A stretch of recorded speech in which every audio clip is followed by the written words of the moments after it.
Hello, नमस्कार, आदाब, सत श्री अकाल, वणक्कम, वंदे मातरम, जय हिंद दोस्तों। स्वागत है आप सभी का गॉगल गुरु ऑडियो बुक चैनल पर। आप सुन रहे हैं डकैती का शकुनी का भाग 2 पार्ट 2, जो कि बेहद मजेदार है।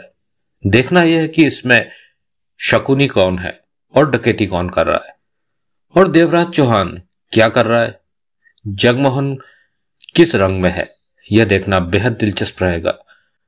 तो शुरू करते हैं डकैती का शकुनी।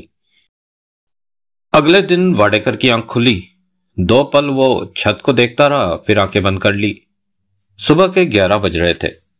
इस वक्त वो वर्ली के मध्यम दर्जे के होटल के कमरे में ठहरा हुआ था। एसीपी चंपा नेरकर से उसे अब भी खतरा महसूस हो रहा था। वाडेकर सोच रहा था कि वो पागल इंसान जो कर दे वो ही कम है। चंपा नेरकर ने उसे ठंडे दिमाग से बहुत आराम के साथ घेरा था कि वो कुछ नहीं कर सका था। सारी जीवन की जमा पूंजी चंपा नेरकर ले उड़ा था। वो खाली हो गया था, कंगाल हो गया था। चंपा नेरकर के खिलाफ वो कुछ कर भी तो नहीं सकता था। सच बात तो ये थी कि चंपा नेरकर से उसे अभी भी डर सा लग रहा था, या फिर उसका डर वाडेकर के दिल में बैठ गया था। कम से कम अब वाडेकर की इच्छा चंपा नेरकर के सामने पड़ने की नहीं थी। कभी कभी वो सोचता कि चंपा नेरकर ने उसकी जान बख्श दी, यही बहुत है। परंतु अब उसके सामने सारी जिंदगी पड़ी थी और पैसा पास में नहीं था कोई धंधा जमाने के लिए। करोड़ रुपया उसने पार्टियों को देना है। अपना पैसा लेने के लिए वे लोग उसे तलाश करेंगे। पैसा लिए बिना उसे आगे के लिए माल नहीं देंगे और लाख समझाने पर भी वो नहीं समझेंगे कि वो कंगाल हो गया है। यही सोचेंगे कि पैसा न देने के लिए बहाने बना रहा है। मन में बेईमानी आ गई है, हो सकता है उसे शूट कर दे। रात होटल के कमरे में पहुंचने के बाद उसने पेट भरकर पी थी, इतनी पी कि उसे होश ना रहा और बेसुध हो गया। खाना खाना तो दूर की बात थी, अपने बदले हालातों पर वह बहुत दुखी था। वाडेकर ने आंखें खोली और उठ बैठा। रात पिए होने के निशान अभी तक चेहरे पर बाकी थे। उसने इंटरकॉम का रिसीवर उठाकर रूम सर्विस को कॉफी लाने को कहा, फिर बाथरूम में जाकर हाथ मुंह धोया। वापस कमरे में आया और कुर्सी पर बैठ गया। इस वक्त वो समझ नहीं पा रहा था कि सोचे तो क्या सोचे। ये तो जानता था कि जिंदगी को नए सिरे से शुरू करना है, परंतु पैसा नहीं था पास में। 20-30 करोड़ था जो कि हाथ से निकल गया। चंपा नेरकर ले गया। कुछ देर बाद वेटर आया। वाडेकर ने दरवाजा खोला। वेटर ट्रे में कॉफी के 2 प्याले रखे हुए था। वाडेकर ने सोचा कि दूसरी कॉफी किसी दूसरे कमरे के लिए होगी। वो दोनों कॉफी रखकर जाने लगा तो वाडेकर बोला, मैंने एक कॉफी के लिए कहा था, दूसरी कॉफी आपके दोस्त के लिए है।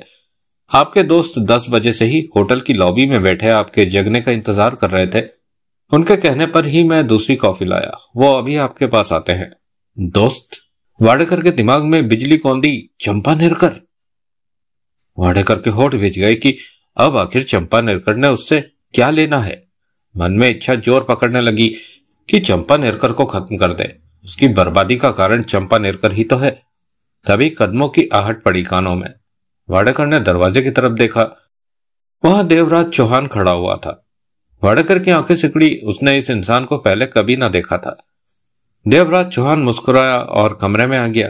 टेबल से कॉफी का प्याला उठाते हुए कहा, कॉफी ले लो, ठंडी हो जाएगी। कौन हो तुम? वाडेकर के होठ भीज गए। दोस्त? मेरा कोई दोस्त नहीं है। फिर तुम्हें तो मैंने पहले कभी देखा भी नहीं। मैं तुम्हारा नया दोस्त हूं। आज से हमारी दोस्ती की नई शुरुआत होगी।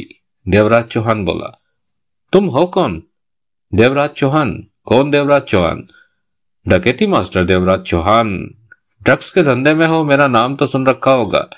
देवराज चौहान मुस्कुराया। वाडेकर के माथे पर बल दिखने लगे, होठ भिज गए।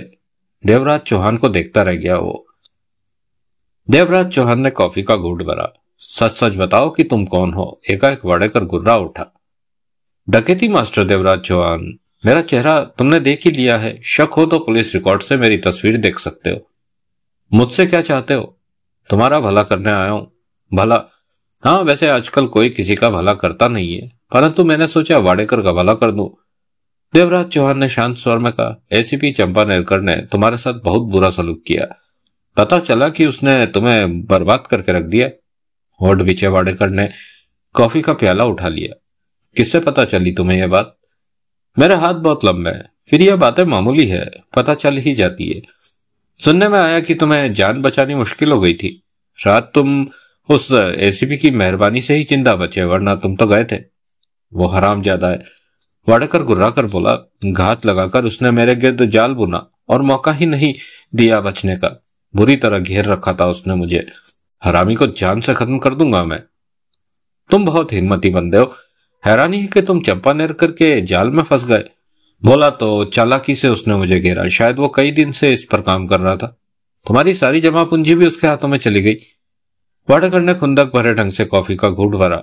अब क्या करोगे? एसीपी को कुत्ते की मौत मारूंगा। आगे क्या होगा? देवराज चौहान मुस्कुरा दिया। वाडेकर देवराज चौहान को देखने लगा। तुम एसीपी को मारने की सोच रहे हो? इससे तुम और भी मुसीबत में फंस जाओगे। वो तेज पुलिस वाला है, शाना है। उसे भी इस बात की आशा होगी कि तुम ऐसा कर सकते हो। क्या पता वो तुम पर नजर भी रखवा रहा हो।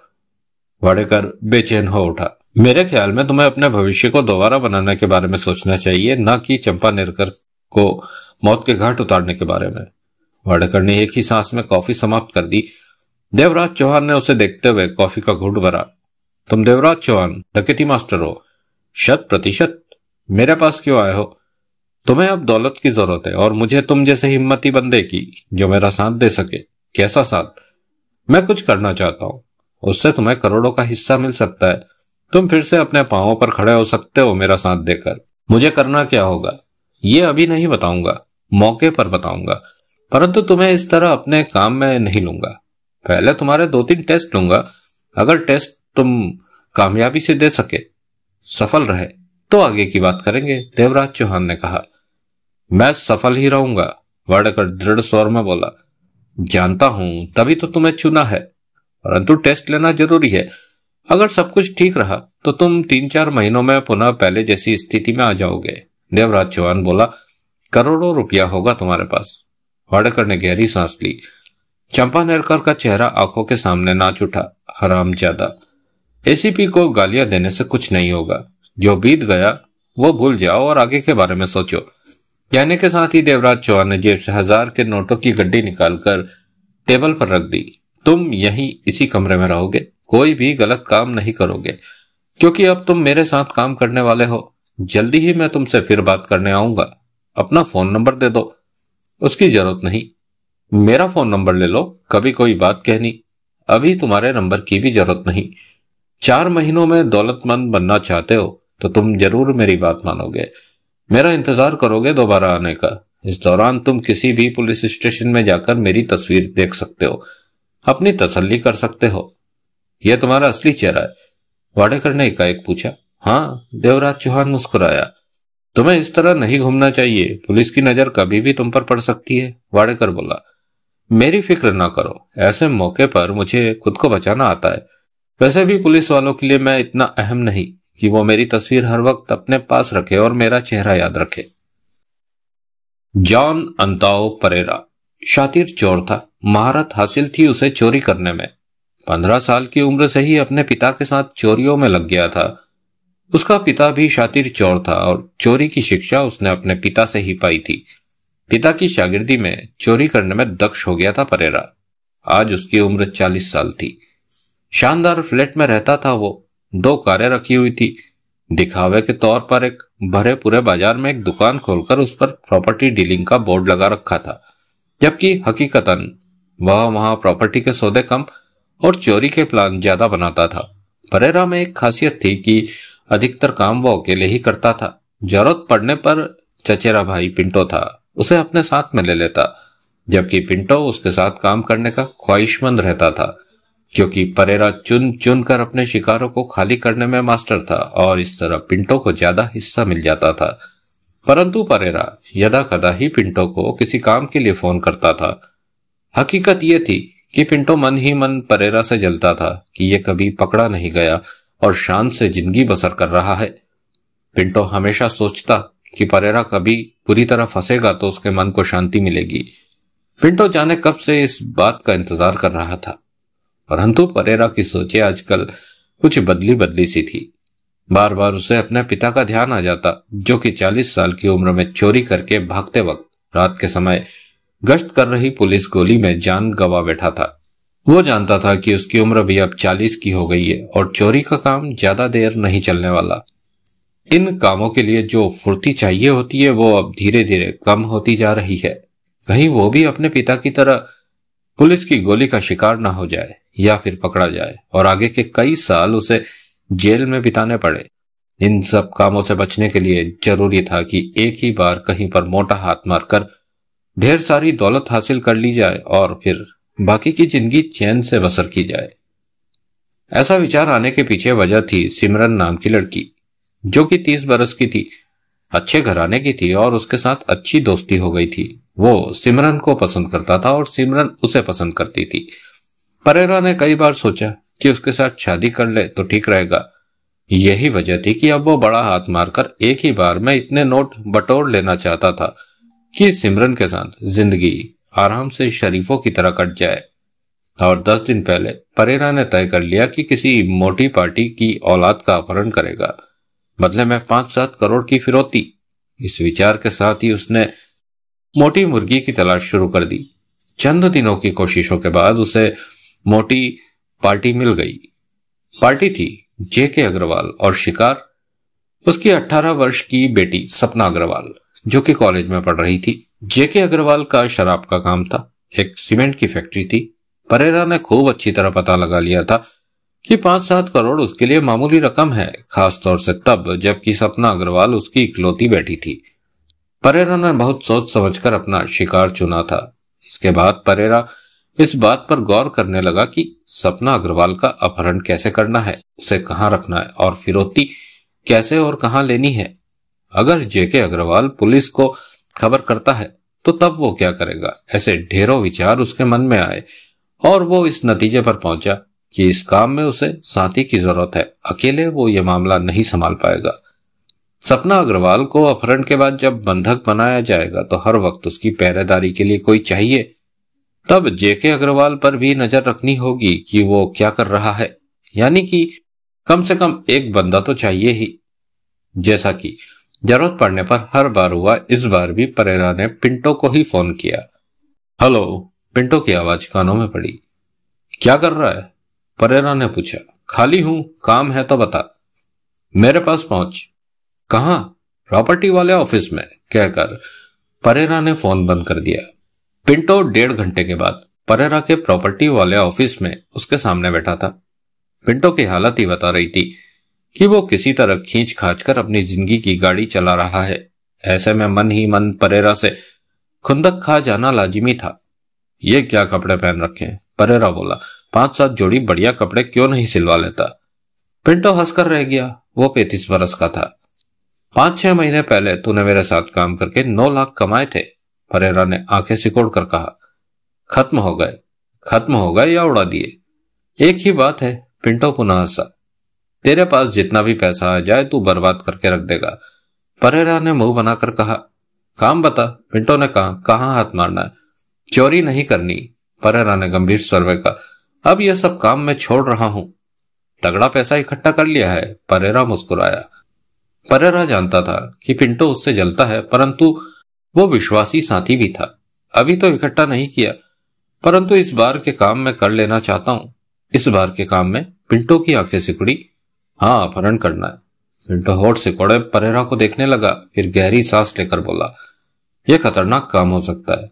चोरी करना शायद ज्यादा खतरनाक है, परेरा बोला। इस काम में मैंने शिकार की पहचान कर ली है। मोटा नावा है उसके पास। उसकी 18 साल की लड़की कॉलेज में पढ़ती है। उसे उठाना है। 2-4 दिन के लिए उसे बंधक बनाकर रखना है, तब तक फिरौती मिल जाएगी। ज्यादा झंझट का काम नहीं है। मैंने सब हिसाब लगा लिया है, सब काम आसानी से हो जाएगा। तो तूने शिकार की पहचान कर ली है? पिंटो ने सोच भरे स्वर में कहा। हाँ, मुझे क्या करना होगा? मेरे साथ सपना अग्रवाल, जो कि हमारी बंधक बनेगी, उसका अपहरण। उसके बाद उसे किसी तयशुदा जगह पर रखना और तू उसकी निगरानी करेगा। बाकी सारा काम मुझ पर छोड़ दे। इस काम के तुझे 2 करोड़ मिलेंगे। 2 करोड़? पिंटो उछल पड़ा। परेरा ने गंभीर निगाहों से उसे देखा। मैंने तो कभी सोचा भी नहीं था कि 2 करोड़ कभी कमा पाऊंगा। पिंटो ने गहरी सांस लेकर कहा। अभी कमाया नहीं है, हम सिर्फ सोच रहे हैं कमाने की। परेरा ने संशोधन किया। पिंटो ने पहलू बदलकर उसे देखा।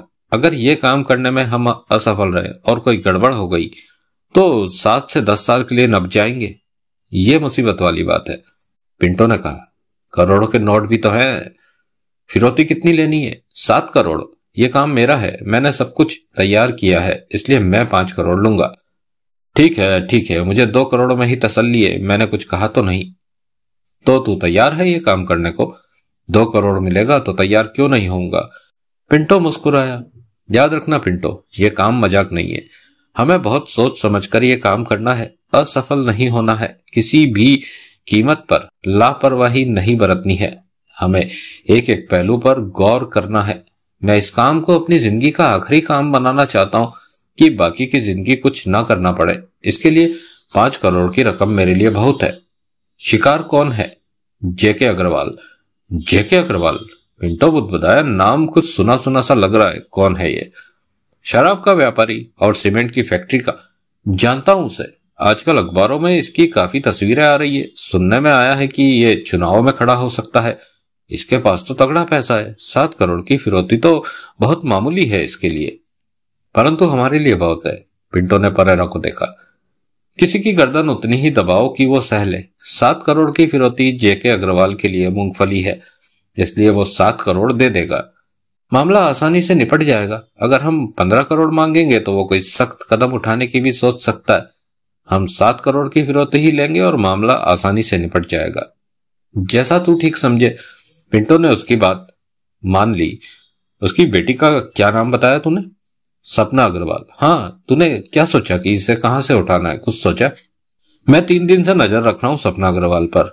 वो ड्राइवर वाली कार से सुबह 8 बजे कॉलेज जाती है, उसे छोड़कर कार वापस आ जाती है। उसके बाद जरूरी नहीं कि सपना कॉलेज में ही रहे। 3 दिनों में एक बार तो वो कॉलेज के कुछ लड़के लड़कियों के साथ उनकी कारों में घूमने चली गई। एक दिन वो कैंटीन में ही बैठी दोस्तों के साथ गप्पे लड़ाती रही। एक ही दिन उसने कॉलेज के लेक्चर लिए। मेरे ख्याल में उस पर तब हाथ डालना ठीक होगा जब वो दोस्तों के साथ। नहीं, तब तो बिल्कुल भी नहीं। परेरा ने तुरंत सिर हिलाकर कहा, उसके साथ हमेशा 3-4 लड़के होते हैं, 2-3 लड़कियां भी होती है। उसका अपहरण करते वक्त किसी लड़के ने हीरो बनने की कोशिश की तो खामखा की मुसीबत खड़ी हो जाएगी। दोनों ने एक दूसरे को देखा। करोड़ों के मामले में अगर एक आध जान भी चली जाए तो? पागलों वाली बातें मत कर, फिर यह पुलिस का पक्का मामला बन जाएगा और पुलिस को इस मामले में आना ही नहीं है। यह मामला हमारा और जेके अग्रवाल के बीच का होना है, इसलिए बेहद जरूरी है कि हम खामोशी से सपना अग्रवाल का अपहरण कर लें। परेरा बोला, ठीक है। पिंटो गंभीर स्वर में बोला, तूने क्या सोचा कि कहां पर सपना का अपहरण करें? जब वो ड्राइवर के साथ सुबह बंगले से कॉलेज जा रही होगी, हम आसानी से उसका अपहरण कर लेंगे। ड्राइवर इस बात की खबर सीधे जेके अग्रवाल को देगा और वो फिरौती के लिए फोन का इंतजार करेगा। अगर उसने हमारा फोन आने से पहले ही पुलिस को फोन कर दिया तो? पिंटो बोला, वो बेवकूफ नहीं है जो ऐसा करेगा। फिर भी हम अपहरण के दौरान ड्राइवर से कह देंगे कि फिरौती के लिए हम फोन करेंगे। तब ड्राइवर यह बात जेके अग्रवाल को बताएगा। ऐसी स्थिति में वो जरूर हमारे फोन का इंतजार करेगा। वो कभी नहीं चाहेगा कि उसकी किसी गलती की वजह से सपना की जान को खतरा पैदा हो। सपना उसकी एकमात्र औलाद है, इकलौती लड़की है वो। पिंटो के होठों से निकला, हाँ, ये बात तूने पहले क्यों नहीं बताई? साथ क्या वो 10 करोड़ भी हंसकर देगा। हम 10 करोड़ ही मांगेंगे उससे, रकम 7 करोड़ ही रहेगी। लालच मत कर, हमने पूरे काम को ईमानदारी से अंजाम देना। ईमानदारी?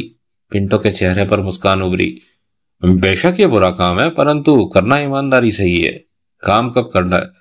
पहले हमें ऐसी कोई जगह तलाश करनी है जहां अपहरण के बाद सपना को रखें। पिंटो के चेहरे पर सोच के भाव उभरे। कोई जगह है नजर में? परेरा ने पूछा। नहीं, अभी तो नहीं। तो जगह तलाश करते हैं जो सुरक्षित हो, उसके बाद ही शिकार पर हाथ डालेंगे।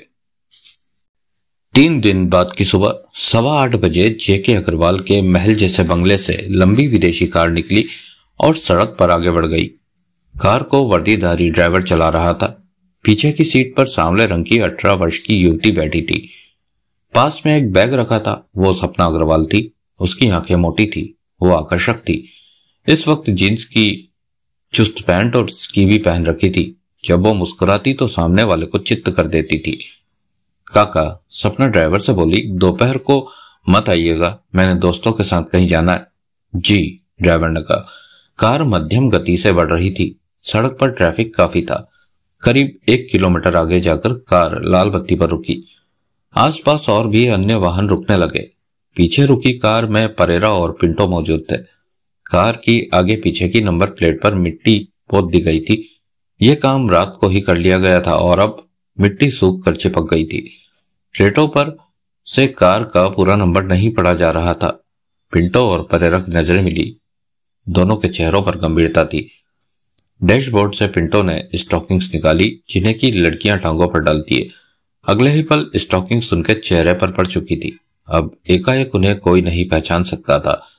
चेहरे नकाब पोशों की तरह लगने लगे थे। परेरा ने जेब से रिवॉल्वर निकाल ली और पिंटो को देखकर भीचे स्वर में बोला, चल। दोनों तेजी से बाहर निकले। पिंटो ने पहले से ही कार में रखी ईंट उठाकर हाथ में ले ली थी। जिन लोगों की नजर इन नकाब पोशों पर पड़ी वे चौंक पड़े, समझ गए कि कुछ गड़बड़ होने वाली है। परेरा के हाथ में रिवॉल्वर देखकर देखने वाले सहम से गए। दोनों तेजी से आगे वाली कार तक पहुंचे। पिंटो ने ईंट की जोरदार चोट कार के पीछे वाले शीशे पर की। ईंट की 2 चोटों से शीशा टूट गया। पिंटो ने ईंट फेंकी और भीतर हाथ डालकर दरवाजे का पिन ऊपर किया और आगे के दरवाजे का पिन भी ऊपर कर दिया ताकि परेरा ड्राइवर वाला दरवाजा खोल सके। भीतर सपना सीट पर हक्की बक्की बैठी थी। वो समझ नहीं पाई थी कि क्या हो रहा है। तभी पिंटो ने उसकी कलाई पकड़ी और बाहर खींचता गुर्राया, चल, हम तेरा अपहरण कर रहे हैं। अगर तूने पंगा खड़ा किया तो गोली मारकर चले जाएंगे। सपना ने अगला दरवाजा खुलते और ड्राइवर की कनपट्टी पर रिवॉल्वर लगाते देख लिया था। 2 नकाबपोशों को देखकर सपना के होश उड़ गए थे। वो फौरन घबरा कर जल्दी से बाहर आ गई। चेहरे पर डर और घबराहट नाच उठी थी। तभी हरी बत्ती हो गई। जो लोग ये सब देख रहे थे वो तुरंत वहां से खिसकने लगे। वाहनों के इंजनों की आवाजें एकाएक तेज हो गई। उसी भीड़ में एक कार में एसीपी चंपा नेरकर भी मौजूद था।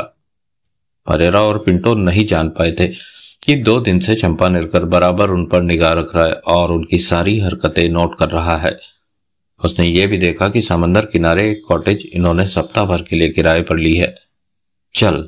पिंटो सपना की बाह पकड़े उसे खींचता पीछे खड़ी अपनी कार की तरफ बढ़ा। सपना में इतनी हिम्मत ही कहां बची थी कि इनकार कर पाती। वो बहुत डर गई थी एकाएक। उधर परेरा ड्राइवर की कनपट्टी पर रिवॉल्वर लगाए दरिंदगी भरे स्वर में कह रहा था, जेके अग्रवाल से कह देना कि सपना का अपहरण करके ले जा रहे हैं और फिरौती के लिए जल्दी ही फोन करेंगे। इस बीच अगर पुलिस को खबर दी तो सपना की लाश किसी सड़क पर पड़ी मिल जाएगी। कह देना जेके से। ड्राइवर का चेहरा फक्क था। सुना हरामजादे कि नहीं? परेरा दहाड़ा। सुना, कह दूंगा। परेरा वहां से हटकर भागकर पीछे खड़ी कार के पास आया। लाइट ग्रीन थी और इन 2 कारों के अतिरिक्त वहां कोई वाहन ना था। वाहन आ रहे थे और आगे जाते जा रहे थे। किसी के पास इतना वक्त ना था कि देखे कारें सड़क के बीचों बीच क्यों रुकी हुई है। परेरा ने ड्राइविंग डोर खोला और भीतर बैठते ही कार स्टार्ट की। पिंटो सपना की बाह थामे पीछे वाली सीट पर बैठा था। सपना का चेहरा सफेद झक हुआ पड़ा था। परेरा ने कार को जरा सा बैक किया और आगे खड़ी कार की बगल से निकालता चला गया। अभी तक बत्ती हरी थी। ना भी होती तो उन्हें कोई फर्क ना पड़ना था। अब उनके रुकने का कोई मतलब जो ना था। पीछे देख, कोई हरामजादा पीछे तो नहीं? परेरा गुर्राया। सपना की बात हमें पिंटो गर्दन घुमाकर पीछे देखने लगा। एसीपी चंपा नेरकर लाल बत्ती के पार कार में बैठा था। उसने सपना का अपहरण करके उन लोगों को कार में भागते देखा। चंपा नेरकर ने उनके पीछे जाने की कतई कोई कोशिश नहीं की थी। वो जानता था कि ये लोग लड़की को समंदर के किनारे किराए पर ले रखी कॉटेज में ही ले जाएंगे। चंपा नेरकर के होठों पर शांत मुस्कान नाच उठी। उसने मोबाइल निकाला और फोन किया। हेलो। उधर से देवराज चौहान की आवाज कानों में पड़ी। मेरा ख्याल सही था कि ये लोग कुछ करने वाले हैं। समंदर के किनारे की कॉटेज इन्होंने इसीलिए किराए पर ली थी कि लड़की का अपहरण करके उसे वहां रख सके जब तक कि फिरौती ना मिले। चंपा नेरकर ने फोन पर कहा। लड़की कौन है? यकीन के साथ नहीं कह सकता, परंतु संभावना है कि बहुत बड़े बिजनेसमैन जेके अग्रवाल की कुछ लगती होगी। सुबह जब इनके पीछे था तो ये दोनों कार पर जेके अग्रवाल के बंगले के पास ही मौजूद रहकर किसी का इंतजार करते पाए गए थे, परंतु इस बंगले से लंबी विदेशी कार निकली तो ये इसके पीछे लग गए। शायद जेके अग्रवाल की बेटी हो वो। पता करूंगा, परंतु सालों ने बहुत हिम्मत के साथ काम किया देवराज चौहान। फिर तो मुझे उनके साथ वाली कॉटेज किराए पर ले लेनी चाहिए। तुम्हें किसकी जरूरत है? जान अंताओ परेरा की? चंपा नेरकर ने पूछा। हाँ। पिंटो की नहीं? नहीं। इसके साथ ही उधर से देवराज चौहान ने फोन बंद कर दिया था। 1 घंटे बाद कार समंदर किनारे कॉटेज के सामने जा रुकी। तब तक सपना खुद पर बहुत हद तक काबू पा चुकी थी। परेरा और पिंटो ने अपने चेहरे पर पहने नकाब तो 10 मिनट में ही उतार दिए थे। उनके चेहरे देखकर सपना का डर कम होना शुरू हुआ था, परंतु वो रास्ते में कुछ भी नहीं बोली थी और शांति से बैठी रही थी। चेहरे पर गंभीरता थी। पिंटो ने 1 घंटे भर के सफर के दौरान सपना की कलाई नहीं छोड़ी थी। कार जब कॉटेज के सामने रुकी तो सपना ने पहली बार मुंह खोला। यहां रखोगे मुझे? पिंटो ने सपना को घूरा, मुस्कुराया, फिर परेरा से कह उठा, लड़की तो समझदार लगती है। मैं समझदार ही हूं, सपना ने शांत स्वर में कहा। तेरे को हमसे डर नहीं लग रहा था? पहले लगा था, अब नहीं लग रहा, सपना बोली। क्यों? तब तुम लोगों ने नकाब डाल रखे थे, जब नकाब उतार दिए तो डर जाता रहा। पिंटो ने गहरी निगाहों से सपना को देखा। परेरा कार का इंजन बंद करने के बाद चारों तरफ सतर्कता भरी निगाह मार रहा था। मिनट भर वो ऐसे ही करता रहा, फिर कार का दरवाजा खोलते हुए बोला, निकल, लड़की को कॉटेज में ले जा। चल। पिंटो सपना से बोला, कोई चालाकी मत करना, मैं तेरी कलाई छोड़ रहा हूं। कार से दोस्तों की तरह बाहर निकलना कि कोई देखे तो उसे यही लगे कि हम दोस्त हैं। सब ठीक है हमारे बीच। सपना ने दरवाजा खोला कार का तो पिंटो कठोर स्वर में बोला, ऐसा कोई काम मत करना कि तेरे को गोली मारनी पड़े। सपना कार से बाहर आ गई, दरवाजा बंद कर दिया। दूसरी तरफ से पिंटो तुरंत बाहर निकला। परेरा जेबों में हाथ डाले खड़ा था, जबकि एक हाथ जेब में पड़ी रिवॉल्वर पर था, नजरें सपना पर। पिंटो ने आगे बढ़कर सपना की कमर में हाथ डाला तो सपना ने तीखे स्वर में कहा, ये क्या कर रहे हो? मेरी जान लोगों को दिखा रहा हूं, अगर कोई देख रहा है तो, वरना मैं तो शुद्ध बिजनेसमैन हूं। काम धंधे के दौरान सिर्फ काम की बात ही करता हूं। नोट मेरा ईमान खराब करते हैं, बिना कपड़ों की लड़की देखकर भी मेरा ईमान नहीं डोलता। पिंटो सपना की कमर में हाथ डाले कॉटेज का गेट खोलते भीतर पहुंचा और सामने पड़ने वाले कॉटेज के कमरे के बंद दरवाजे के पास पहुंचकर ठिठका, जेब से चाबी निकाली और दरवाजा खोलने लगा। परेरा भी पास आ पहुंचा था। मुझे भूख लग रही है, नाश्ता नहीं किया, कॉलेज की कैंटीन में नाश्ता करने जा रही थी, सपना बोली। चिंता न कर, भीतर फ्रिज पूरा भरा पड़ा है, पूरे 7 दिन का इंतजाम कर रखा है खाने पीने का। सपना ने सैंडविच खाते हुए दोनों को देखा। वो सोफे पर बैठी थी, परेरा उसके सामने बैठा था, जबकि पिंटो कमर पर हाथ बांधे चहलकदमी कर रहा था। अब सपना के चेहरे पर जरा भी घबराहट न थी, डर नहीं था, वहां खामोशी छाई हुई थी और सैंडविच खाते हुए वो दोनों को देख रही थी। सैंडविच उसने खुद ही तैयार किया था। मैंने तो सोचा भी नहीं था कि समंदर के किनारे कॉटेज में आज नाश्ता करूंगी, सपना बोली। पिंटो टहलता रहा। परेरा ने सख्त निगाहों से सपना को देखा, बोला, हम तुम्हारा अपहरण करके लाए हैं, तुम्हें इस वक्त डर कर रहना चाहिए। सपना का सांवला चेहरा मुस्कुराहट से भर गया। डरने की कोई जरूरत नहीं है, सपना ने हंसकर कहा। क्यों? तुम लोगों ने पापा से पैसे लेने और मुझे छोड़ देना है, फिरौती के लिए ही मेरा अपहरण किया है ना? हाँ। कितनी दौलत लेने की सोच रहे हो पापा से? 7 करोड़, मामूली रकम है ये पापा के लिए। तभी पिंटो ठिठका और पलटकर परेरा से बोला, मेरी मान तो रकम बढ़ा दे, ये वाकई कम है। चुप रहे, परेरा ने दांत पीचकर उसे देखा। साला मेरी बात सुनता समझता नहीं है, पिंटो झल्लाकर बड़बड़ाया, फिर टहलने लगा। सपना ने हंसकर पिंटो से कहा, तुम्हारा साथी तो तुम्हारी बात की भी परवाह नहीं करता, इसे समझाओ कि कम से कम 20 करोड़ मांगे। मैंने तुमसे सलाह नहीं मांगी, पिंटो ने तीखे स्वर में कहा। तुम्हारा नाम क्या है? सपना ने परेरा को देखा। परेरा ने होठ बीचकर सपना को देखा। मर्जी तुम्हारी, ना बताओ। तुम्हें हमसे डर कर रहना चाहिए, जबकि तुम जरा भी नहीं डर रही हो, परेरा ने कठोर स्वर में कहा। शुरू में मुझे जरूर डर लगा था, सपना ने सैंडविच खत्म किया, परंतु फिर मुझे पता चला कि पैसे के लिए मेरा अपहरण किया है तो डर खत्म हो गया। पापा को फोन करो, पैसे मांगो उनसे। शाम को फोन करेंगे, अभी क्यों नहीं? दिन भर उसे बेटी के लिए तड़प लेने दो, शाम को वो ठीक से बात करेगा। सपना कुछ पल परेरा को देखती रही, फिर क्या उठी। अब मुझे गंभीर बातचीत पर आ जाना चाहिए, लेकिन पहले मुझे कॉफी चाहिए। तुम में से कौन बनाएगा कॉफी? दोनों ने कॉफी वाली बात की परवाह नहीं की। तुम किस गंभीर बातचीत की बात कर रही हो? परेरा बोला। लगता है कॉफी मुझे खुद ही बनानी पड़ेगी, सपना उठते हुए बोली। बाकी बातचीत कॉफी के बाद। तुम लोग कॉफी लोगे? परंतु दोनों ही सपना को देखते रहे। होठों पर मुस्कान समेटे सपना किचन की तरफ बढ़ गई। पिंटो उसके पीछे चल पड़ा। वह किचन की चौखट पर जा खड़ा हुआ। सपना कॉफी बनाते हुए कह उठी, मुझ पर नजर रखने की कोई जरूरत नहीं है, वैसे भी किचन से भागने का कोई रास्ता है ही नहीं, होता भी तो मैं नहीं भागती। चुपचाप कॉफी बनाओ। पिंटो सख्त स्वर में कह उठा, जुबान बंद रखो। जो हुक्म, हंसकर कह उठी सपना।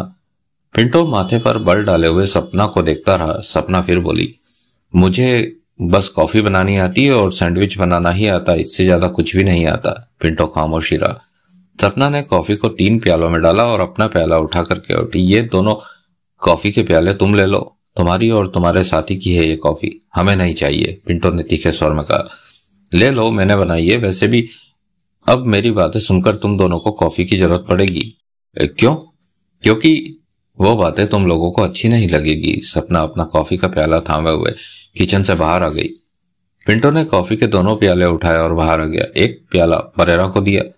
वो अभी तक वहीं अपनी ही जगह पर बैठा हुआ था। सपना पुनः उसके सामने सोफे पर आकर बैठ गई। ये कहती है, पिंटो ने कॉफी का घूंट भरते हुए कहा, ये कुछ खास बात बताने जा रही है जो शायद हमें अच्छी ना लगे। परेरा ने सपना को देखा। सपना ने कॉफी का घूंट भरा। उसके चेहरे पर गंभीरता दिख रही थी। उसने दोनों को देखा, फिर वह बोली, मैं जेके अग्रवाल की औलाद नहीं हूं। क्या? पिंटो के हाथों से कॉफी का कप गिरते गिरते बचा। परेरा फौरन उठकर खड़ा हो गया। सपना गंभीर दिख रही थी। परेरा और पिंटो के चेहरों पर परेशानी दिखने लगी। तुम जेके अग्रवाल की बेटी नहीं हो? परेरा के होठों से निकला। नहीं, बिल्कुल भी नहीं। वैसे लोग मुझे जेके अग्रवाल की बेटी समझते हैं। ना किसी ने पूछा, ना किसी ने बताया। जिसने जो समझ लिया समझ लिया। मेरे और पापा के बीच बाप बेटी का प्यार नहीं है, एक अनजाना सा रिश्ता है हमारे बीच। वो मुझे पसंद नहीं करते और मैं उन्हें नहीं, परंतु यह बात हमारे दिलों में ही रहती है। एक दूसरे के सामने पड़ने पर हम दोनों मीठे बनकर एक दूसरे से बातें करते हैं। परेरा और पिंटो की नजरें मिली। तुम जेके अग्रवाल की क्या लगती हो? पिंटो ने पूछा। कुछ भी नहीं। सपना ने गंभीर अंदाज में इनकार में सिर हिला दिया। अब वो मुझसे छुटकारा पाना चाहता है, परंतु वह सीधे सीधे नहीं कह सकता। जाने क्यों? मेरी अपनी पढ़ाई चल रही है, इसलिए मैं भी अपना वक्त काट रही हूँ। ये तो मुझे पता है ही कि एक दिन मुझे वो जगह छोड़कर ही चले जाना है। तुम्हारा रिश्ता क्या है जेके अग्रवाल के साथ? तुम क्यों उसके घर में रहती हो? क्यों उसे पापा कहती हो? बताया तो, जेके अग्रवाल के साथ मेरा कोई रिश्ता नहीं है। उसे पापा कहना मेरी मजबूरी है, जैसे कि वो मुझे बेटी कहकर बुलाता है, जो कि उसकी मजबूरी है। वो जानता है कि अगर उसने मुझे अपनी बेटी बनाया तो उसकी बेपनाह दौलत की मैं मालकिन बन जाऊंगी, परंतु वो नहीं चाहता कि उसकी बेपनाह दौलत की मैं मालकिन बनूं। इससे बेहतर वो समझता है पैसे को लुटा देना। क्यों? वो मुझसे नफरत करता है। वजह? सपना चंद पलों के लिए चुप रही, फिर वह कॉफी का एक घूंट भर करके उठी। 20 साल पहले जेके अग्रवाल को एक नेहा नाम की लड़की से प्यार हो गया था। नेहा भी जेके अग्रवाल को पसंद करती थी। साल भर दोनों की दोस्ती रही और फिर उन दोनों ने शादी करने का फैसला कर लिया। परंतु एक दिन जेके अग्रवाल को यह पता लगा कि नेहा उसके दोस्त की तरफ आकर्षित हो गई है। दोनों के रिश्तों में दरार पड़ गई। नेहा ने अग्रवाल के दोस्त से शादी भी कर ली, जो कि अग्रवाल के लिए किसी वज्रघात से कम नहीं था। दोस्त ने दगा दिया, प्रेमिका ने बेवफाई की। साल भर बाद ही नेहा ने मुझे जन्म दिया। ओह, तुम नेहा की बेटी हो? परेरा बोला। हाँ, अपने दोस्त को तो वो अपना पक्का दुश्मन समझता था। मुझे जन्म देने के 2 महीने बाद ही मेरे मम्मी और पापा एक एक्सीडेंट में अपनी जान गंवा बैठे। मुझे संभालने वाला कोई भी रिश्तेदार ना था। जेके अग्रवाल को जब यह खबर मिली तो वो अपनी प्रेमिका की बेवफाई को भूलकर मुझे अपने घर पर ले आया, परंतु वो ये कभी भी नहीं भूला था कि मैं उसके दुश्मन की बेटी हूं। मुझे पालने में उसने कभी कोई कसर कमी नहीं छोड़ी, परंतु एक बाप का प्यार उसने मुझे कभी नहीं दिया। साल भर पहले जब मैंने कॉलेज जाना शुरू किया तो उसने मुझे स्पष्ट कह दिया था कि अपनी पढ़ाई पूरी करके मुझे कहीं और ठिकाना ढूंढना होगा। शादी के लिए लड़का भी वो नहीं ढूंढेगा, अलबत्ता शादी का खर्चा वो दे देगा। परेरा और पिंटो सपना को देखे ही जा रहे थे। अब ये तुम दोनों को सोचना है कि जेके अग्रवाल मुझे छुड़ाने के लिए 7 करोड़ क्यों देगा। परेरा के होठ पिच गए। पिंटो के चेहरे पर सकपकाहट के भाव थे। वो 7 करोड़ नहीं देगा। परेरा क्या उठा। वो 7 लाख भी देने वाला नहीं है। सपना ने गंभीर स्वर में कहा, परंतु कोशिश करने में कोई हर्ज नहीं है। कोशिश करके देख लो, ताकि मन में यह बात ना रहे कि कोशिश नहीं की। परेरा ने कॉफी टेबल पर रखी और वह पिंटो को देखकर बोला, अगर ये सच कहती है तो सब कुछ गड़बड़ हो गया। हमें 1 पैसा भी मिलने वाला नहीं है। जेके अग्रवाल के मन में मेरे लिए कोई जगह नहीं है, सपना बोली। उसके ऊपर तक पहुंचे। पुलिस के कई कमिश्नर तो उसके दोस्त हैं। अब तक तो उसने पुलिस को मेरे अपहरण के बारे में बता भी दिया होगा। परेरा बहुत ही व्याकुल दिखने लगा। यही हाल पिंटो का भी था। तू सच कह रही है? परेरा ने होठ बींचकर कहा। हाँ, मैंने कुछ भी झूठ नहीं कहा। कहने के साथ ही सपना ने पेंट की जेब में अपना हाथ डाला और एक 100 का नोट निकालकर दोनों को दिखाया। मैं जेके अग्रवाल की बेटी नहीं हूं, इसलिए वो 100 रुपए मुझे रोज की जेब खर्ची देता है। कभी कभी तो वो भी नहीं देता, परंतु मैं यही सोचकर उसकी शुक्रगुजार हूं कि उसने मुझे पढ़ा लिखा दिया। उसने कभी मेरा बुरा नहीं किया। मैं उसे सिर्फ इसलिए पसंद नहीं करती क्योंकि वो मुझे पसंद नहीं करता। मेरे से पीछा छुड़ाना चाहता है। मेरी माँ की बात भी साल भर पहले उसने ही मुझे अपने मुंह से बताई थी कि कहीं मैं सच में ही उसे अपना बाप न मान बैठूं। जब मुझे हकीकत का ज्ञान हुआ कि मैं उसकी अपनी बेटी नहीं हूं, तो तब मुझे ऐसा लगा कि मानो जैसे किसी ने मुझे नीचे फर्श पर पटक दिया हो। सप्ताह भर तक तो मैं कॉलेज भी नहीं गई थी। मैं इसके बारे में पता करने जा रहा हूं। परेरा ने पिंटो से कहा। मैं ये भी मालूम करता हूं कि क्या जेके ने पुलिस को खबर दी है? पिंटो ने सिर हिला दिया। तुम इसे एक पल के लिए भी अपनी नजरों से ओझल ना होने देना। हो सकता है कि ये हमसे कोई खेल खेल रही हो। परेरा का स्वर सख्त था। यह चिंता छोड़ दो, मैं इसके सिर पर ही सवार रहूंगा, पिंटो ने कहा। सपना ने सोफे की पुश्त से सिर टिकाया। वो गंभीर थी और दोनों को देखकर कह उठी, मैंने जो भी कुछ कहा है वो सही है। जेके अग्रवाल एक पैसा भी तुम लोगों को नहीं देने वाला। ऐसी स्थिति में तुम लोग मेरा क्या करोगे? दोनों की निगाहें मिली। सपना दोनों को ही देख रही थी। उन्हें चुप पाकर वह क्या उठी। मुझे मार दोगे क्या? अभी हमारी सोचे यहां तक नहीं पहुंची। परेरा बोला, ऐसे हालात हमें दिखे तो तब हम इस बारे में कोई फैसला करेंगे। बेहतर होगा कि तब तक तुम शराफत से यहाँ रहो, तुम्हारी तरफ से कोई भी गड़बड़ ना हो। यही वो वक्त था जब कॉटेज की बेल बजी। परेरा, पिंटो चौंके, नजरें मिली। सपना ने व्याकुल भाव से दोनों को देखा। सन्नाटा सा छा गया वहां। किसी को नहीं आना था, फिर ऐसे मौके पर कौन आ गया वहां? परेरा ने रिवॉल्वर निकाली और पिंटो को इशारा किया। पिंटो दरवाजे की तरफ बढ़ा। तभी कॉल बेल पुनः चीख उठी। पिंटो दरवाजे के पास ठिठका। पलटकर परेरा को देखा। परेरा ने रिवॉल्वर वाला हाथ पीछे कर लिया था। उसके चेहरे पर कठोरता और उसकी आंखों में बेचैनी भर चुकी थी। सपना गंभीरता से अपनी जगह पर ही बैठी हुई थी। पिंटो ने दरवाजा खोला। सामने देवराज चौहान खड़ा था। देवराज चौहान मुस्कुराया और बोला, मैं आपकी बगल वाली कॉटेज में रुका हुआ हूं।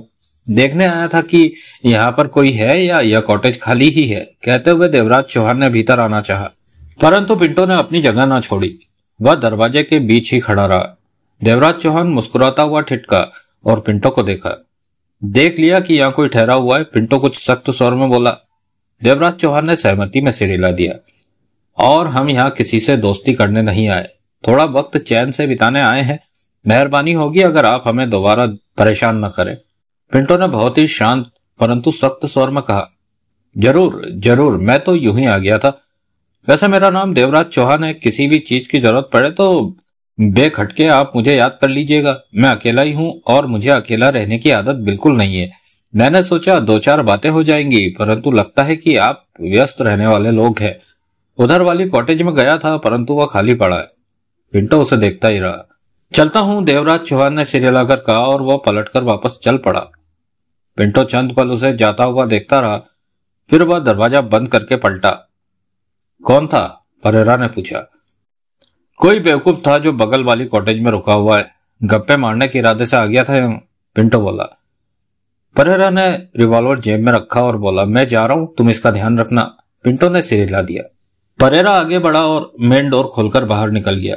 पिंटो दरवाजा बंद करके पलटा और सोफे पर बैठी सपना क्या उठी। जेके अग्रवाल तुम लोगों को एक पैसा भी नहीं देगा। वो मुझे पसंद नहीं करता तो ये मेरे ऊपर अपना पैसा खर्च क्यों करेगा? पुलिस को मेरे अपहरण के बारे में बताकर उसने छुट्टी पा ली होगी। अब तुम क्या मुझे मार डालोगे? चुपचाप बैठी रहो, पहले हमें हालातों का जायजा लेने दो, उसके बाद ही हम कोई फैसला करेंगे। परेरा कॉटेज से बाहर निकला। कार सामने ही खड़ी थी, परंतु कार ले जाने का उसने इरादा ही त्याग दिया था। कुछ घंटे पहले ही इसी कार को उसने अपहरण में इस्तेमाल किया था। ऐसे में अभी इसे दोबारा इस्तेमाल करने की गलती नहीं कर सकता था। अगर सपना की बात सही थी कि जेके अग्रवाल ने अपहरण की खबर पुलिस को दे दी होगी तो पुलिस इस वक्त सड़कों पर ऐसी ही कार को तलाश कर रही होगी। परेरा पैदल ही आगे बढ़ गया। समंदर की लहरों का शोर कानों में पड़ रहा था। तभी परेरा की निगाह बगल वाली कॉटेज पर पड़ी। अगले ही पल उसकी आंखें सिकुड़ी। कॉटेज के बाहर खड़ा देवराज चौहान उसे ही देख रहा था। उसे देखते हुए पाकर देवराज चौहान ने हाथ हिलाया। परेरा देवराज चौहान को देखता हुआ आगे बढ़ रहा था। देवराज चौहान ने पुनः हाथ हिलाया। देवराज चौहान ने एसीपी चंपा नेरकर को फोन किया। हेलो कमिश्नर, देवराज चौहान ने कहा। परेरा बाहर गया है, पिंटो लड़की के साथ कॉटेज में ही है। परेरा बाहर की खबर पाने गया होगा कि जेके अग्रवाल क्या कर रहा है। उसने पुलिस को खबर दी कि नहीं दी मैं नहीं जानता और मुझे इसकी परवाह भी नहीं है, परंतु एक अजीब सी बात पता चली है। क्या वो लड़की जेके अग्रवाल की बेटी नहीं है? यह कैसे हो सकता है? देवराज चौहान के होठों से निकला। परेरा ने सोच समझकर ही उसका अपहरण किया होगा। यह बात जग जाहिर नहीं है कि वो जेके अग्रवाल की बेटी नहीं है।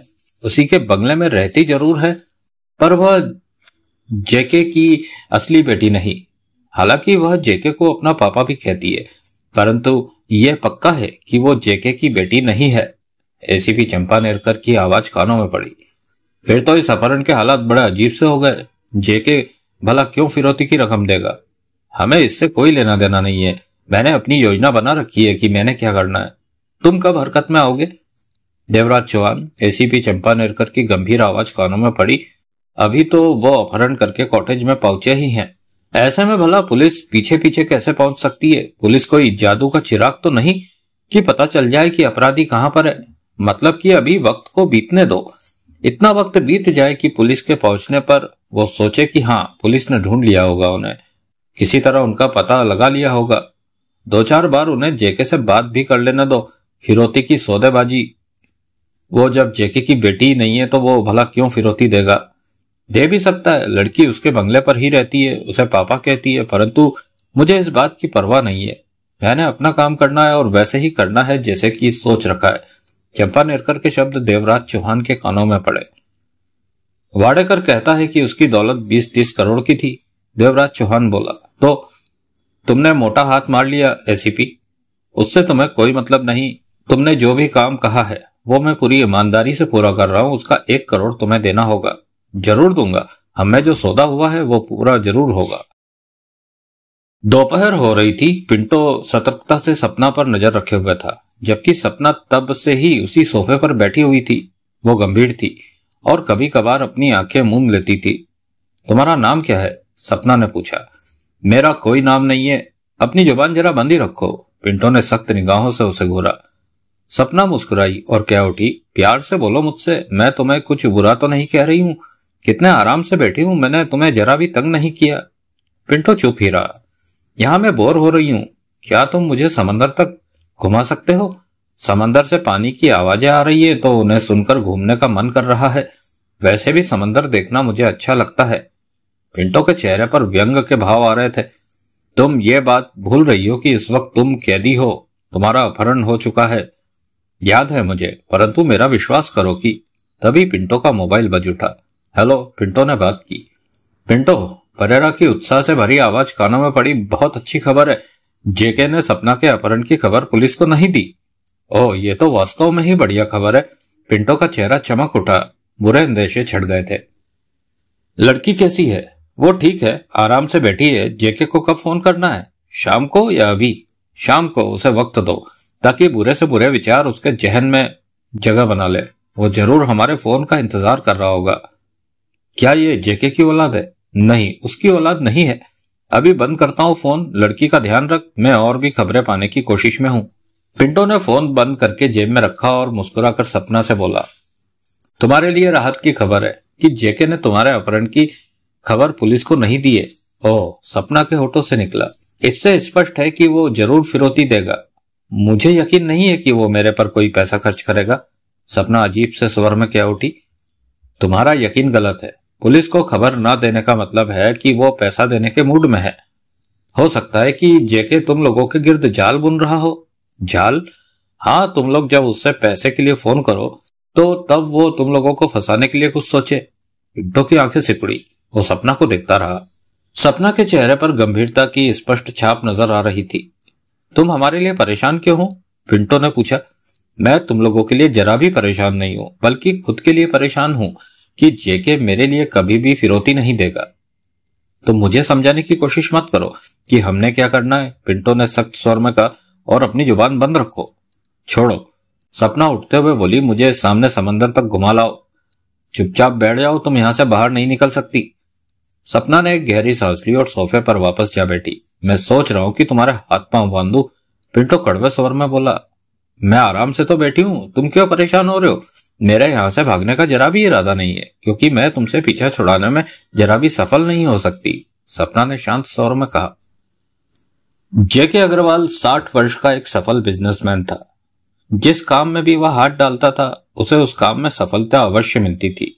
20 साल पहले वो कुछ भी नहीं था, परंतु एकाएक उसकी किस्मत ने उसका साथ दिया तो वह दौलत को अपना बनाता चला गया। आज उसे दौलत की कोई परवाह नहीं थी। करोड़ों रुपया उसके लिए मामूली सी बात थी। परंतु आज सुबह सपना का अपहरण होने के बाद वो सोचों में डूबा हुआ दिखाई दे रहा था। ड्राइवर ने आकर उसे पूरी रिपोर्ट दी थी कि कैसे सपना का अपहरण हुआ था, क्या उसे कहा गया। वो 2 लोग थे सपना का अपहरण करने वाले। चेहरे पर नकाब थे।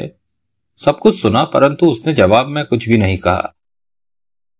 11 बजे एक जरूरी मीटिंग थी। उसे अटेंड करने के बाद 2 बजे वो अपने बंगले पर लौट आया था। ड्राइवर ने कहा था कि अपहरणकर्ताओं ने शाम को फोन करने को कहा है। जेके अग्रवाल ने शाम होने का इंतजार किया। वो परेशान होने की अपेक्षा निश्चिंत दिखाई दे रहा था। उसके हाव भाव में स्थिरता थी। उस वक्त शाम के 7:10 हो रहे थे कि उसका मोबाइल बजा।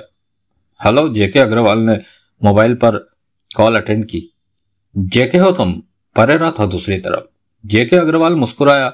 वो समझ गया कि इसी फोन का उसे इंतजार था। हाँ, जेके अग्रवाल ने शांत स्वर में कहा। हमने सपना का अपहरण कर लिया है। तुमने समझदारी दिखाई जो कि तुमने इस बारे में पुलिस को कोई खबर न की। जेके अग्रवाल खामोशी रहा। अगर तुम सपना की जिंदगी चाहते हो तो फिर तुम्हें हमें पूरे 7 करोड़ देने होंगे। परेरा की आवाज में दरिंदगी भरी थी। वो मेरी कुछ भी नहीं लगती। जान चुका हूं, सपना ने बताई थी ये बात। फिर भी तुम उसकी लाश नहीं देखना चाहोगे। वो तुम्हारी माशूका की औलाद है। जेके अग्रवाल खामोशी रहा। उसके चेहरे पर कोई भाव न थे। समझ रहे हो मेरी बात? हाँ, ड्राइवर ने बताया था कि तुम 2 लोग हो। हम 2 नहीं, पूरे 20 है। हम एक गैंग चलाते हैं। तुम 2 ही हो, जेके अग्रवाल ने शांत स्वर में कहा। तुम्हारी कोई गैंग नहीं है। अगर तुम्हारा गैंग होता और तुम लोग ज्यादा होते तो 7 करोड़ की जगह 40 करोड़ मांगे होते। तुम्हें साथ ही चाहिए ना? हाँ, जरूर दूंगा, परंतु उससे पहले तुम्हें मेरे सवाल का जवाब देना होगा, जेके अग्रवाल ने कहा। बोल। 7 करोड़ का बंटवारा कैसे होगा? इससे तुम्हें क्या? स्पष्ट सुन लो कि मैं क्या जानना चाहता हूँ। मैं यह जानना चाहता हूँ कि तुम 3 लोग कितनी कितनी रकम बांटोगे? कौन 3? हम तो 2 ही हैं। तीसरी सपना भी तो है। क्या? उधर से परेरा कचा ही उठा। मुझसे बातें करने में चालाकी का इस्तेमाल मत करो। मैं जानता हूं कि यह सारा प्लान सपना का ही है। वो मुझसे रुपए ऐंठने की कोशिश में है कि अपना भविष्य सुरक्षित कर सके, जेके अग्रवाल ने साधारण से अंदाज में कहा। मुझे पहले ही शक था कि वो ऐसा कुछ कर भी सकती है। तो मैं यह पूछ रहा हूं कि तुम तीनों में 7 करोड़ का बंटवारा कैसे? तुम पागल हो। तुम अपनी बातों से जेके अग्रवाल को बेवकूफ नहीं बना सकते। अरे साले हरामी, मैं सच कह रहा हूं। हम 2 ही हैं और सपना का हमने अपहरण किया है। मैं इस बात पर यकीन नहीं करने वाला। तो फिर तुम क्या चाहते हो? उधर से परेरा गुस्से में बोला। तुम्हें 7 करोड़ चाहिए ना? मैं दे दूंगा।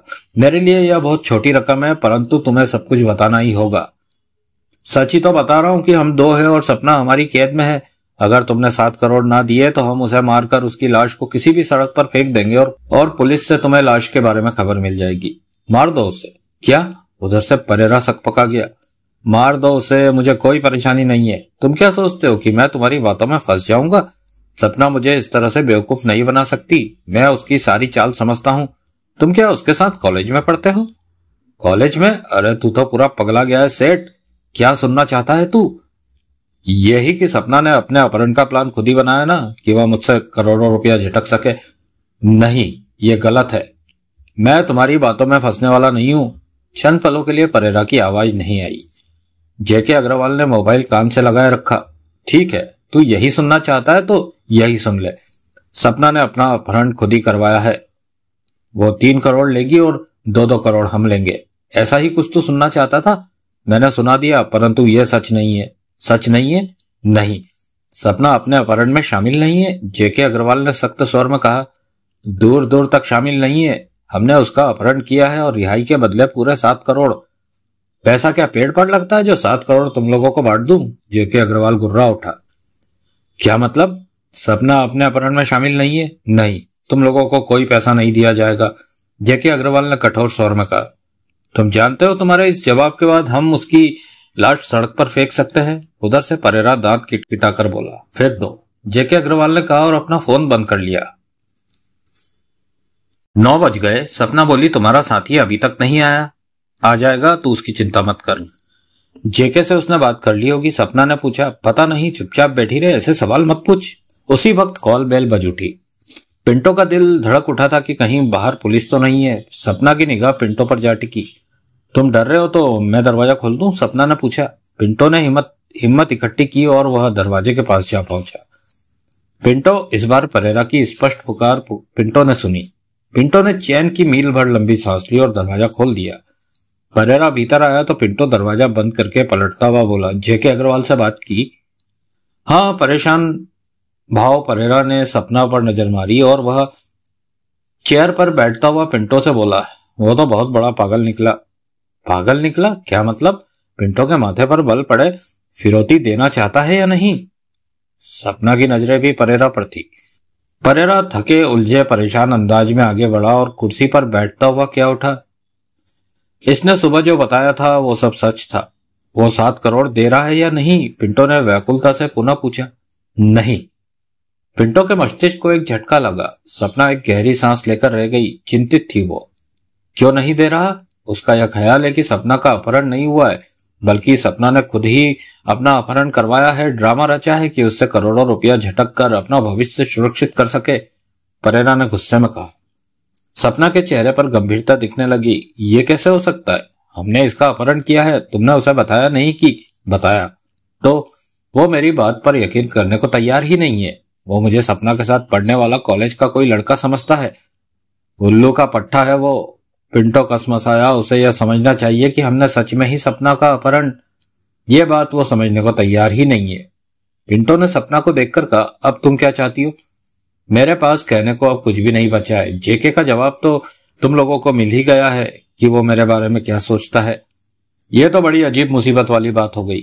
जेके कहता है कि बेशक सपना को मार दो, वो यही सोचता है कि ये सब ड्रामा हो रहा है। परेरा ने होठ बींचकर कहा। सपना उस हरामी की अपनी औलाद जो नहीं है, तभी तो वह ऐसा कहता है। पिंटो गुर्राकर बोला, यह बात हमें नहीं पता थी। पता होती तो हम इसे उठाते ही नहीं। हमारी सारी मेहनत पर पानी फिर गया। तुमने उसे बताया कि हम 7 करोड़ की फिरौती चाहते हैं? हाँ। वह जवाब में बोला कि हम उसका बंटवारा कैसे करेंगे, सपना को कितना पैसा मिलेगा।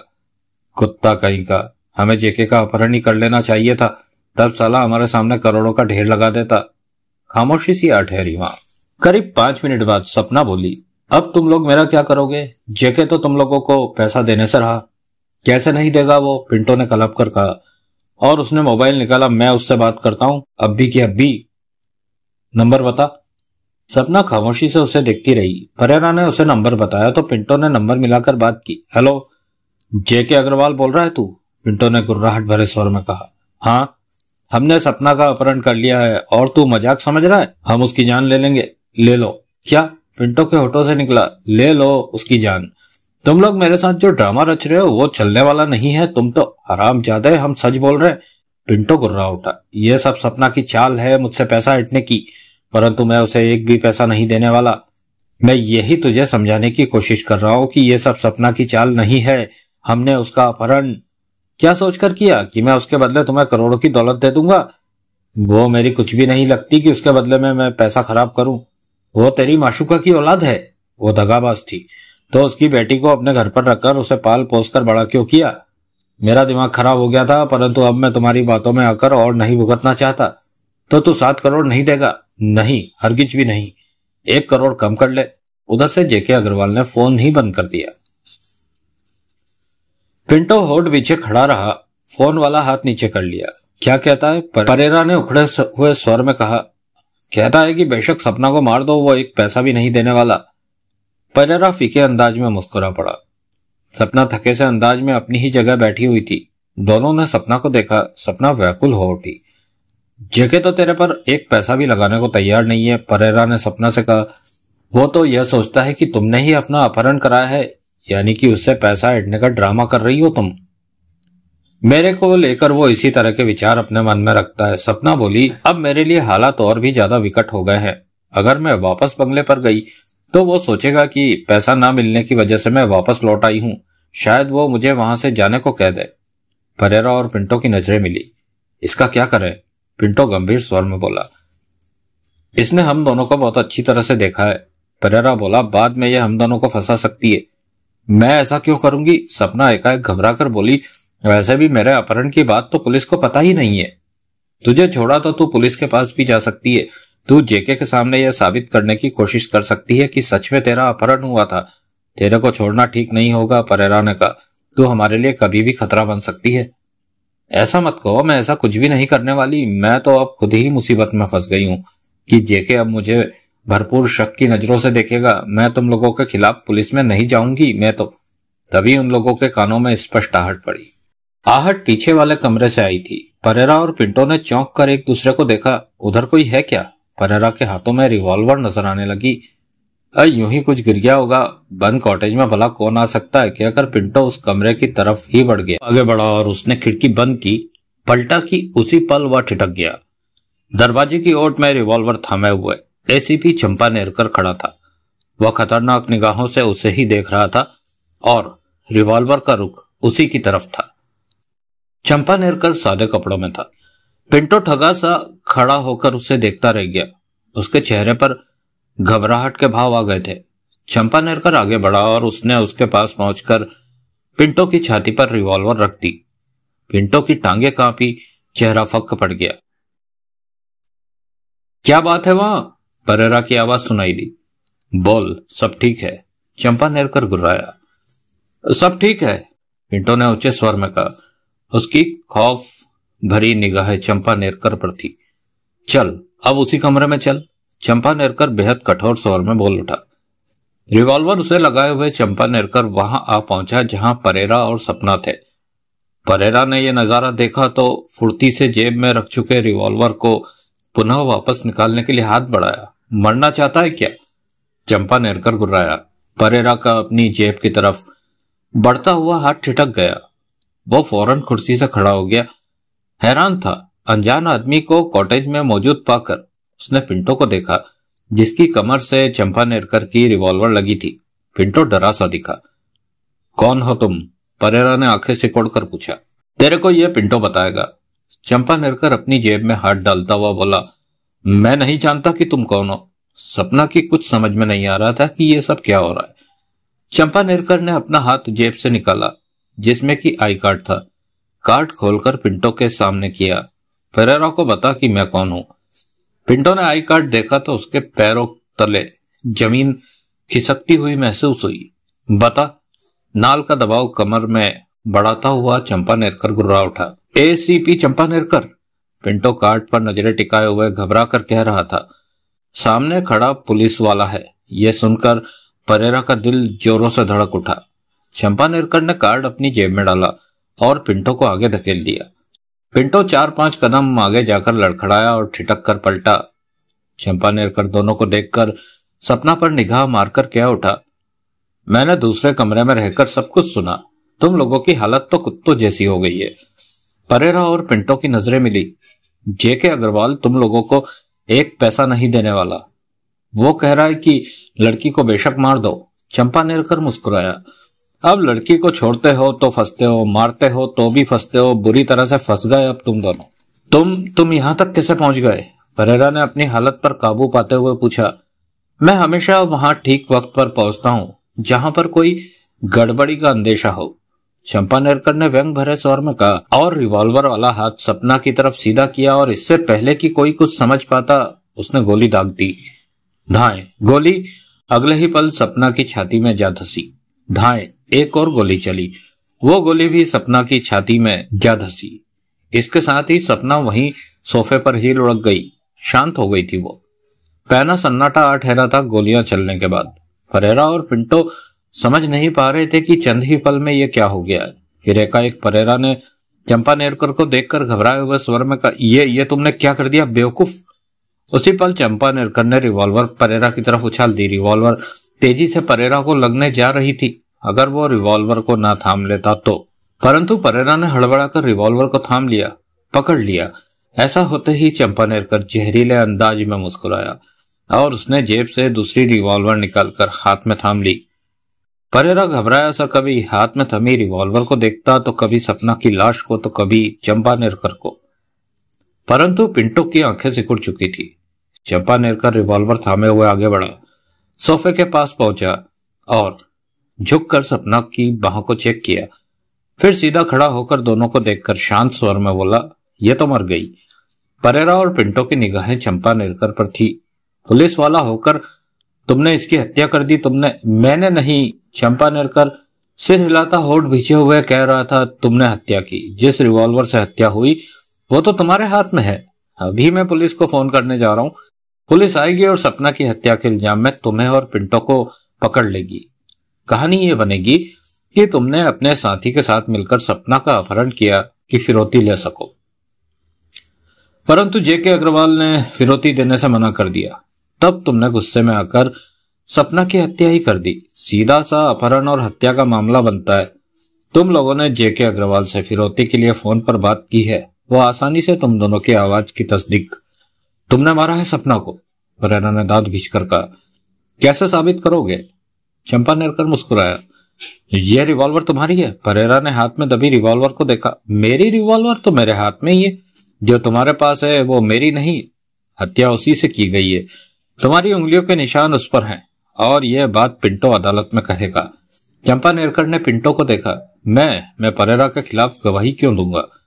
क्योंकि गवाह बनकर तुम 2 साल में ही छूट जाओगे, नहीं तो 10 साल के लिए अंदर जाओगे। यह बात की बात है। अब मैं पुलिस बुलाने जा रहा हूं। चंपा नेरकर ने अपने जेब से मोबाइल निकालते हुए कहा। रुको, परेरा ने घबराते हुए कहा, तुम चाहते क्या हो?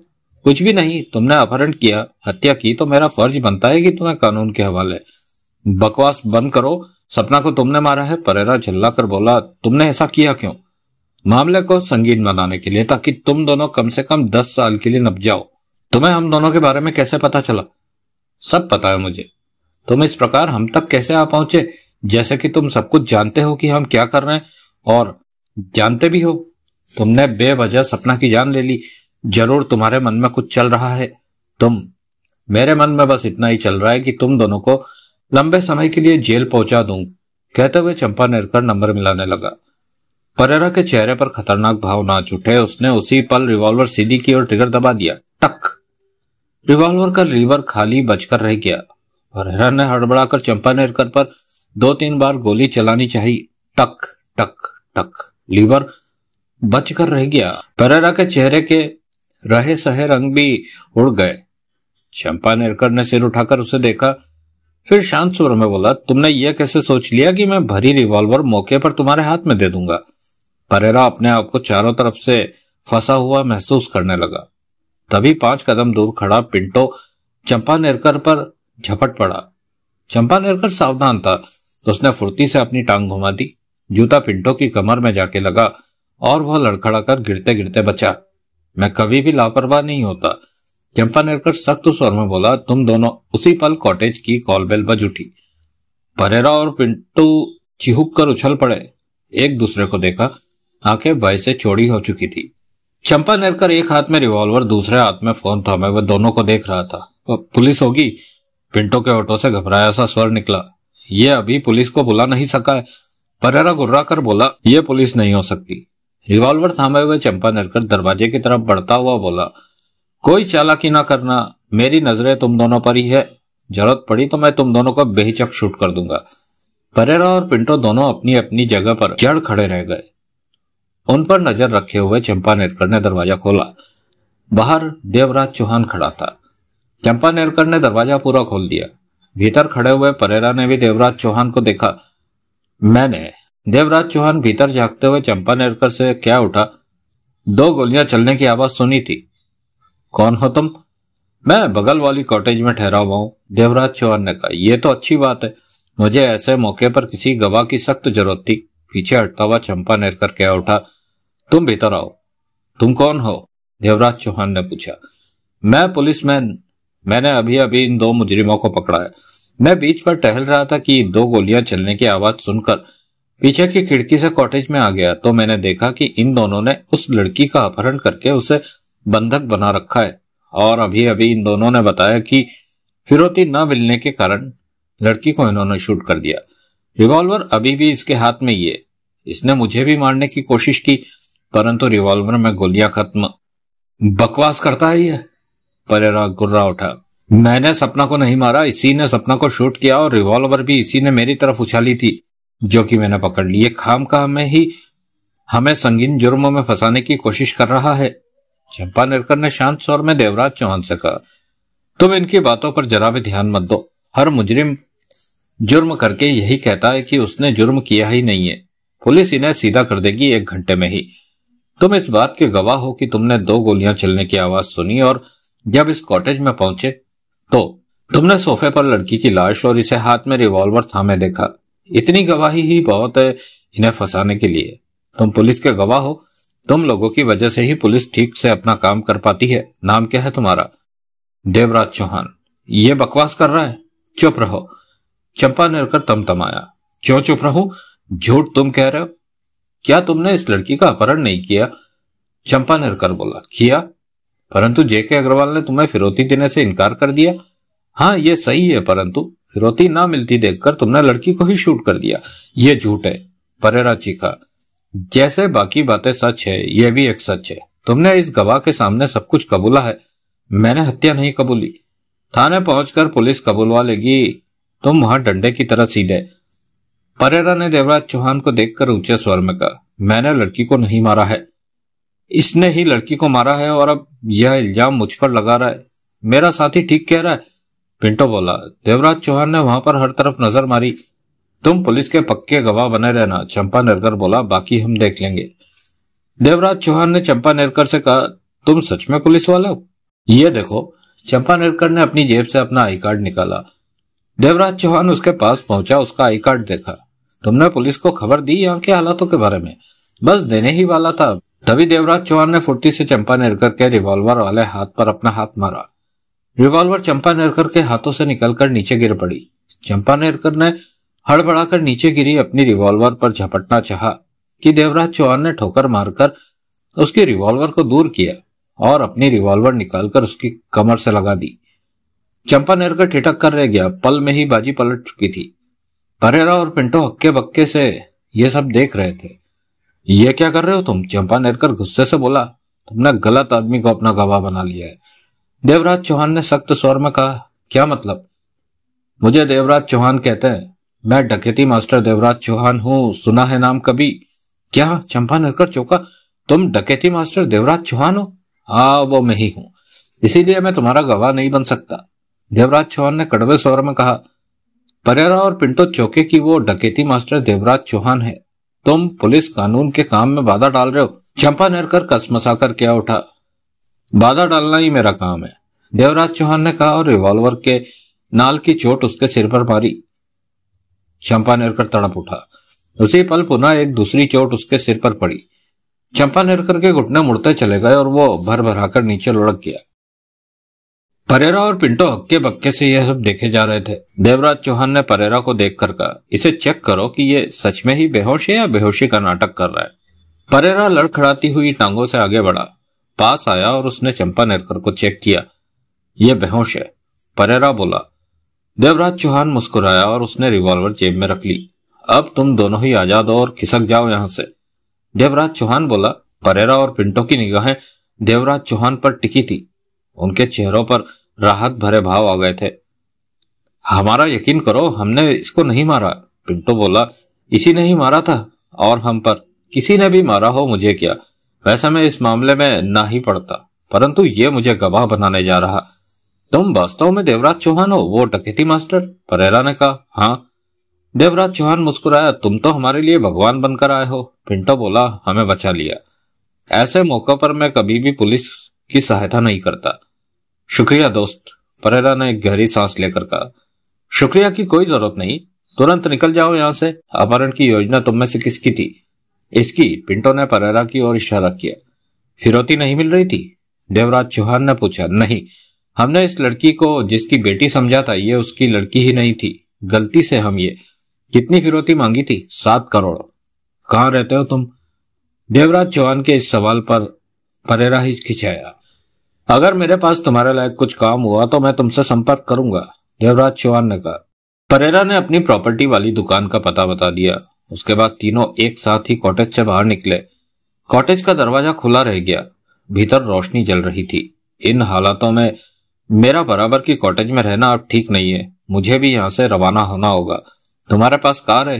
किसी टैक्सी स्टैंड पर छोड़ देना मुझे। अगले दिन मोबाइल की बेल लगातार बजते रहने से देवराज चौहान की आंख खुली। हेलो।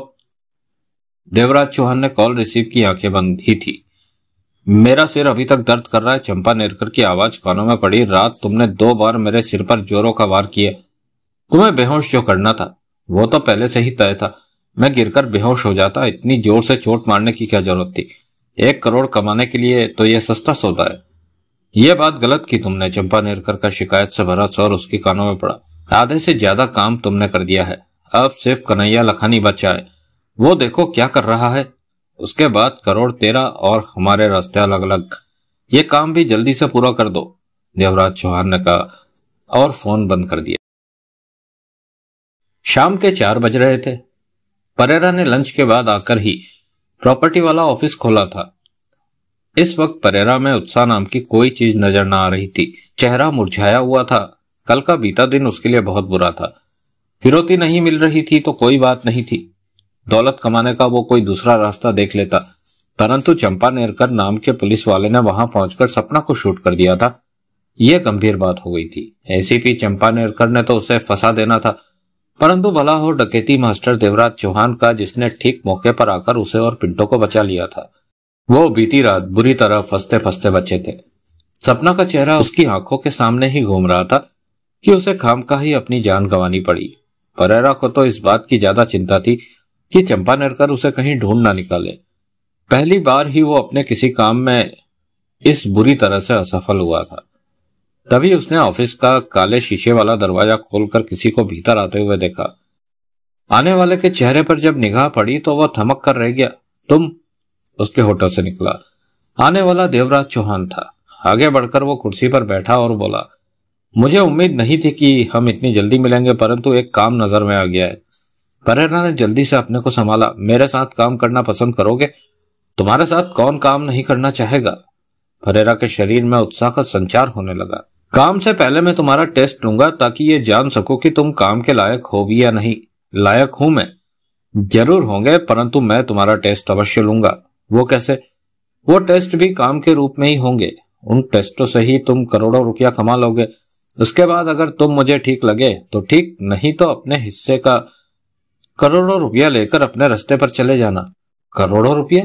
उसके होठों से हड़बड़ाया सा स्वर निकला। डकैती मास्टर देवराज चौहान के साथ काम करोगे तो रकम करोड़ से तो क्या कम होगी? देवराज चौहान मुस्कुराया। और वो टेस्ट की रकम होगी? हाँ। तो उस काम की क्या कीमत होगी जो काम बाद में करना है? जब उसका वक्त आएगा तब उसकी बात भी कर लेंगे। अभी तो टेस्ट देने को तैयार रहो। कब? कुछ दिन का इंतजार करना होगा, परंतु आज से तुम कोई और गैर कानूनी काम नहीं करोगे। एकदम शांत होकर बैठ जाना होगा, ठीक है? परेरा ने सिर हिलाया। टेस्ट कितने दिन तक चलेंगे? 1 हफ्ते से ज्यादा नहीं। और 1 हफ्ते में मुझे करोड़ों की रकम मिल जाएगी? परेरा ने सूखे होठों पर जीभ फेरी। पक्का? अगर तुमने टेस्टों में अपना काम पूरी तरह से पूरा किया तो। मैं हर काम को ठीक से करना जानता हूं। यह तो अच्छी बात है। देवराज चौहान यह कहकर उठ खड़ा हुआ। सुनो। परेरा बेचैनी से क्या उठा। मैं एसीपी चंपा नेरकर के बारे में सोच रहा था। वो रात वाला पुलिस वाला? हाँ, कहीं वो मेरे सामने पड़ गया तो। ऐसी बातों की परवाह नहीं करते। उसे भूल जाओ और आगे की सोचो, बड़ा बनने की सोचो। तुम जा रहे हो? हाँ। तो कब आओगे? मैं कुछ दिन शांति बैठा रहो, मैं जल्दी ही आऊंगा। और इस बारे में पिंटो से या किसी और से बात करने की कोई आवश्यकता नहीं। दोस्तों, इस बेहद रोमांचक मजेदार चक्रव्यूह की तरह उलझी हुई कहानी को आप सुन रहे हैं गॉगल गुरु ऑडियो बुक्स पर। इसी तरह की और भी शानदार मजेदार कहानियां आपको हमारी पेड ऑडियो बुक्स के तहत जो हमारी सीरीज चल रही है उसमें भी मिल जाएगी, जिसमें आप नाम मात्र का शुल्क पे करके ऑनलाइन उन ऑडियो बुक्स को मंगवा सकते हैं। अभी फिलहाल पेड ऑडियो बुक्स की सीरीज में असंभव डकैती, जो कि देवराज चौहान सीरीज है, जिसके 8 एपिसोड है, जो 10 घंटे की ऑडियो बुक है 8 एपिसोड में, उसे आप मात्र 20 रुपीज पे करके मंगवा सकते हैं। दूसरी ऑडियो बुक है रहस्य के बीच, जो कि वेद प्रकाश शर्मा जी का एक बेहद दुर्लभ उपन्यास है, विजय अल्फांसे सीरीज है। तीसरा है सुरेंद्र मोहन पाठक कृत विमल सीरीज का एक और चेहरा, जो कि डकैती और विमल का नया चेहरा मिलने की सनसनीखेज दास्तां को अपने साथ लिए हुए है। तीनों ऑडियो बुक का मूल्य 20 रुपए प्रति ऑडियो बुक है।